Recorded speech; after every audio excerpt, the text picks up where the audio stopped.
विरोधी पक्ष आज कामकाजावर बहिष्कार टाकणार आहे. काळ्या फिती लावून कामकाजात सहभागी होईल. विरोधी पक्ष उपसभापती डायसवर बसल्यास कामकाजात सहभागी होणार नाही अशी भूमिका यावेळी विरोधकांनी घेतलेली आहे.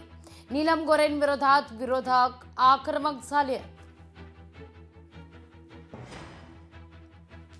खरं तर महाविकास आघाडीनं उपसभापती नीलम गोऱ्हेंविरोधात अविश्वासाचा प्रस्ताव दिलेला होता, पण सभापतींनी तो प्रस्ताव फेटाळला.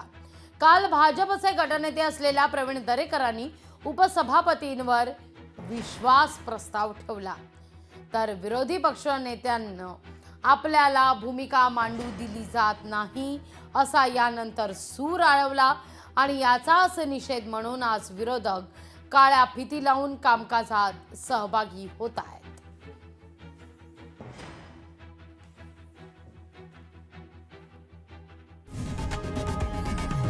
लोकशाही मराठी ऐका, पहा, जागरूक रहा.